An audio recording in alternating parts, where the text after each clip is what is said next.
When you say decapitation strike, do you think that could include a strike on the supreme leader, which Israel either intentionally or do you think Israel tried to kill the supreme leader in the 12-day war? And do you think he could be a target this time around? I certainly think that he could and probably will be a target. I don't know how the administration has thought through the implications, which I know that they are aware of, which is that he is not just essentially the head of state of Iran, the most powerful figure within that system, but he's also a religious figure in the world of Shiism, which means that he has a following in Iraq, he has a following in Pakistan, he has a following in Lebanon, and that this will be seen very differently. And this will be, the reaction of Ayatollah Sistani, for instance, will be very critical if Khamenei is assassinated.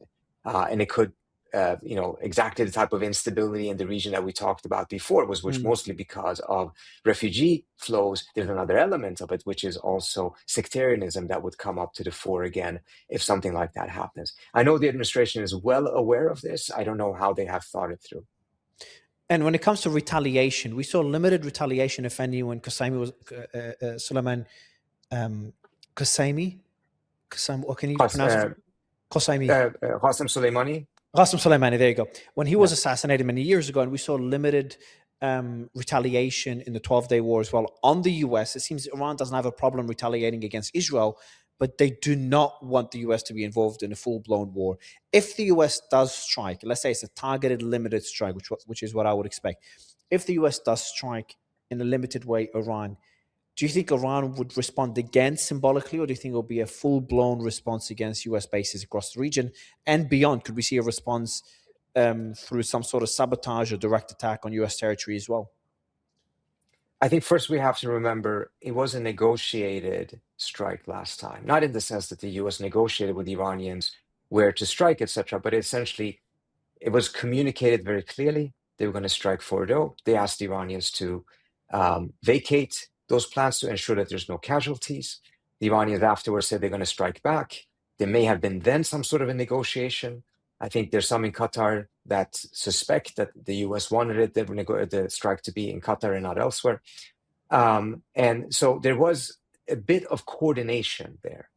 I am not sure if coordination can be achieved at this point, because the sentiment inside of Iran has been, or within the system, within the regime, has been that not striking back at the US, and you're right, they don't want a complete confrontation, nevertheless means that the US will keep on striking and weakening and weakening and weakening Iran together with Israel. And then at some point, they will go for a complete decapitation and destruction of the regime. And at that point, Iranians will be too weak to do anything about it. So they might as well strike back hard now.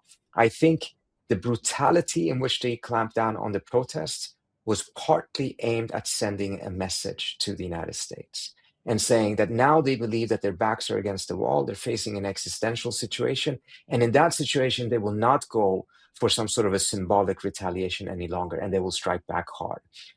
First of all, and second of all, to be able to convince the regime that this is just limited, there has to be that communication. I don't even know if the Iranians would buy it at this point. But another point that I like to make, though, is I don't think the Israelis are going to be content with just a decapitation of the regime. They want the United States to take out Iran's military might. They don't want the next regime, the next Islamic Republic guy, but with a different last name, to still have the same capability.